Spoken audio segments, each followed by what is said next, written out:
নির্বাচনী ফলাফলে বিজেপির জয়ের পর সোনামুড়া মহকুমায় রাজনৈতিক উত্তেজনা চরমে পৌঁছেছে। অভিযোগ, ফলাফল ঘোষণার পর একদল দুষ্কৃতী সোনামুড়া এলাকার সিপিআইএম একটি পার্টি অফিসে হামলা চালিয়ে ব্যাপক ভাঙচুর করে। ঘটনাকে কেন্দ্র করে এলাকা জুড়ে তীব্র উত্তেজনার সৃষ্টি হয়েছে এবং রাজনৈতিক মহলে শুরু হয়েছে ব্যাপক প্রতিক্রিয়া। সাম্প্রতিক সময়ে ত্রিপুরার বিভিন্ন এলাকায় রাজনৈতিক সংঘর্ষের একাধিক ঘটনার পর এই ঘটনায় নতুন করে উদ্বেগ ছড়িয়েছে। স্থানীয় সূত্রে জানা গেছে, বিজেপি সমর্থকদের বিজয় মিছিল চলাকালীন হঠাৎই কিছু দুষ্কৃতী ও সিপিআইএম পার্টি অফিস লক্ষ্য করে হামলা চালায়। অফিসের আসবাবপত্র ভাঙচুরের পাশাপাশি দলীয় পতাকা ও ব্যানার ছিঁড়ে ফেলার অভিযোগ উঠেছে। ঘটনার সময় এলাকায় চাঞ্চল্য ছড়িয়ে পড়ে এবং স্থানীয় বাসিন্দাদের মধ্যে আতঙ্কের পরিবেশ তৈরি হয়। খবর পেয়ে পুলিশ ঘটনাস্থলে পৌঁছে পরিস্থিতি নিয়ন্ত্রণে আনে।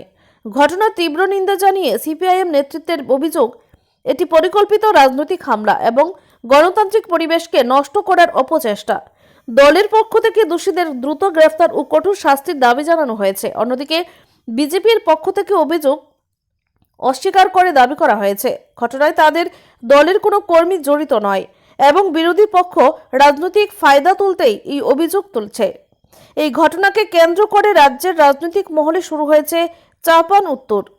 বিরোধী দলগুলি প্রশাসনের নিরপেক্ষ ভূমিকা নিয়ে প্রশ্ন তুলেছে। রাজনৈতিক বিশ্লেষকদের মতে, নির্বাচনের পর এই ধরনের ঘটনা রাজ্যের শান্তিপূর্ণ রাজনৈতিক সংস্কৃতির জন্য অশনি সংকেত।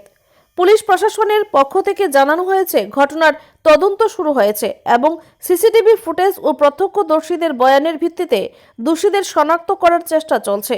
পরিস্থিতি নিয়ন্ত্রণে রাখতে এলাকায় অতিরিক্ত পুলিশ মোতায়েন করা হয়েছে। Bureau report, Tripura news Bangla.